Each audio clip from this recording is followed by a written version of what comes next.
Chapter 19. When King Hezekiah heard this, he tore his clothes and put on sackcloth and went into the temple of the Lord. He sent Eliakim the palace administrator, Shebna the secretary, and the leading priests, all wearing sackcloth, to the prophet Isaiah son of Amos. They told him, "This is what Hezekiah says. This day is a day of distress and rebuke and disgrace, as when children come to the moment of birth and there is no strength to deliver them.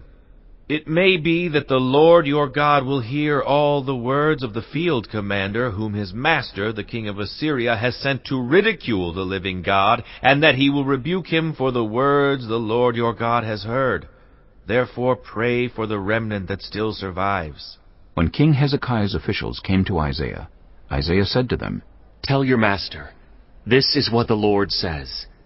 Do not be afraid of what you have heard, those words with which the underlings of the king of Assyria have blasphemed me.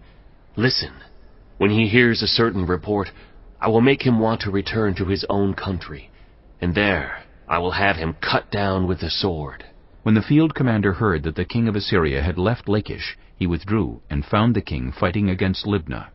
Now Sennacherib received a report that Tirhakah, the king of Cush, was marching out to fight against him. So he again sent messengers to Hezekiah with this word, "Say to Hezekiah, king of Judah, do not let the God you depend on deceive you when he says, 'Jerusalem will not be given into the hands of the king of Assyria.' Surely you have heard what the kings of Assyria have done to all the countries, destroying them completely. And will you be delivered? Did the gods of the nations that were destroyed by my predecessors deliver them? The gods of Gozan, Haran, Rezeph, and the people of Eden, who were in Telassar?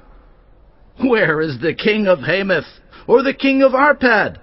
Where are the kings of Lair, Sepharvaim, Hena, and Ivah?" Hezekiah received the letter from the messengers and read it. Then he went up to the temple of the Lord and spread it out before the Lord.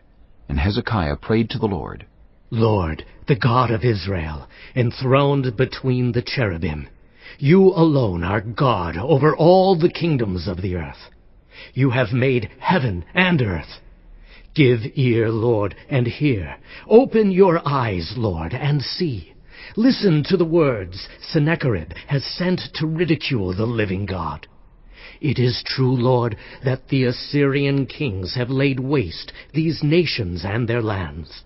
They have thrown their gods into the fire and destroyed them, for they were not gods but only wood and stone, fashioned by human hands.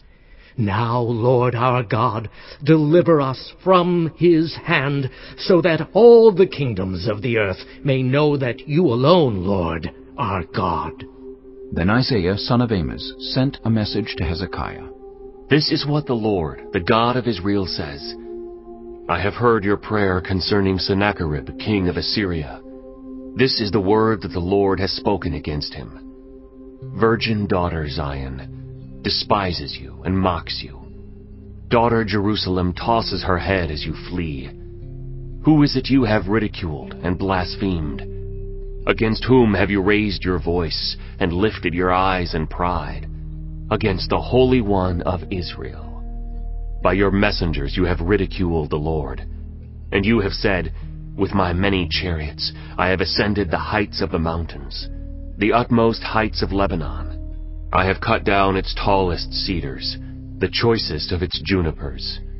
I have reached its remotest parts, the finest of its forests. I have dug wells in foreign lands and drunk the water there. With the soles of my feet I have dried up all the streams of Egypt. Have you not heard? Long ago I ordained it. In days of old I planned it. Now I have brought it to pass, that you have turned fortified cities into piles of stone. Their people, drained of power, are dismayed and put to shame. They are like plants in the field, like tender green shoots, like grass sprouting on the roof, scorched before it grows up. But I know where you are, and when you come and go, and how you rage against me. Because you rage against me, and because your insolence has reached my ears, I will put my hook in your nose, and my bit in your mouth, and I will make you return by the way you came. This will be the sign for you, Hezekiah.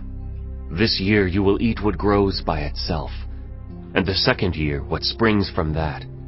But in the third year sow and reap, plant vineyards, and eat their fruit.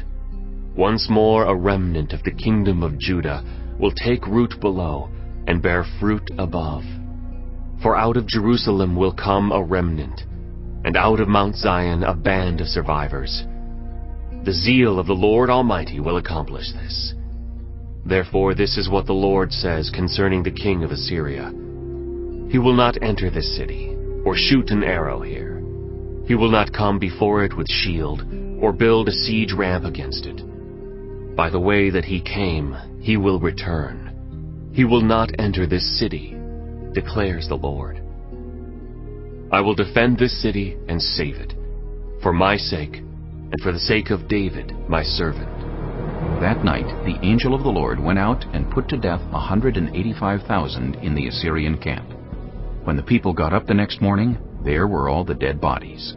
So Sennacherib, king of Assyria, broke camp and withdrew. He returned to Nineveh and stayed there. One day, while he was worshipping in the temple of his god Nisroch, his sons Adramelech and Sharezer killed him with the sword, and they escaped to the land of Ararat.